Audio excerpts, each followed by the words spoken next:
नमस्कार शेतकरी मित्रांनो, सर्वप्रथम सगळ्यांना जय शिवराय।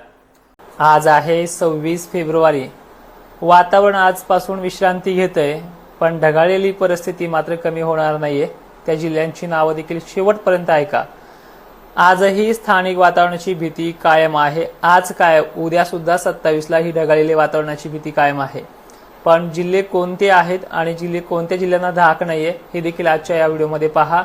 आणि मागे सुद्धा तुम्हाला मी एक पोस्ट टाकली होती 11 फेब्रुवारीला की यंदा उष्णता रेकॉर्ड तोडणार आहे। त्या जिल्ह्यांमध्ये उष्माघाताचे प्रमाण अधिक आहे। यंदाच्या सारखा उन्हाळा कधीच पाहायला मिळणार नाही अशी परिस्थिती आपल्याला आज पाहायला मिळते। यामागचे कारण देखील आपण संध्याकाळी लाईव्ह मध्ये निवांत बघूयात।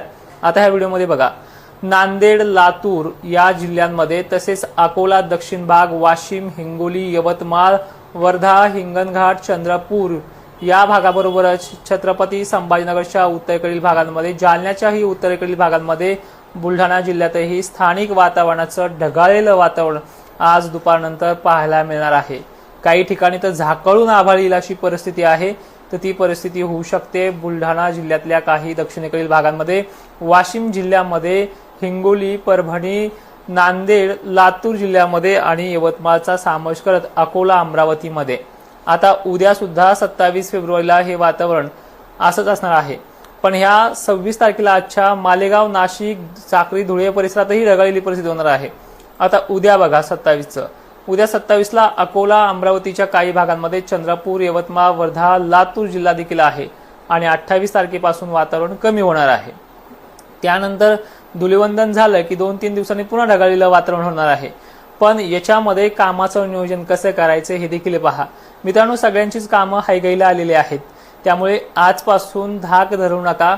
जवळपास वाज्यामध्ये चान्सेस चांगला मिळू शकतो, एक आठवड्याभराचा, 10 दिवसाचा, 12 दिवसाचा। पण या पलीकडे जाऊन सांगायचं म्हटलं की मार्च महिन्यातही दुसऱ्या आठवड्यामध्ये वातावरण सक्रिय होणार आहे। त्याची माहिती आपण रात्रीच्या लाईव्ह मध्ये पाहूयात। पण आजच्या या व्हिडिओमध्ये एवढंच सांगेन की आभाळ मात्र कमी झालेलं नाहीये हे आता नाव घेतलेल्या जिल्ह्यांमध्ये। आणि विशेषतः ही माहिती तुम्ही इतरही शेतकऱ्यांपर्यंत पोहोचण्याचं काम करा। 2 वर्षापासून या चॅनलवरती काम करतोय, तर ह्या चॅनलचे 100K सबस्क्रायबर पूर्ण करण्याचे मी आज वैयक्तिक तुम्हाला बोलतो आहे, ते आपल्याला करायचे आहेत। दक्षिण महाराष्ट्र, पश्चिम महाराष्ट्राला पावसाचा धोका जवळपास आठवडाभर तरी नाहीये। त्यामुळे अहिल्यानगर, सोलापूर, सांगली, बीड जिल्हा, त्याचबरोबर छत्रपती संभाजीनगर, नाशिक, जळगावला तर टेन्शनच नव्हते ह्यावेळेस। त्यानंतर छत्रपती संभाजीनगरलाही आज पावसाचा धोका नाहीये, जालन्यात तर नाहीच। अशा जिल्ह्यांची समावेश यादी आपण सांगितलेली आहे।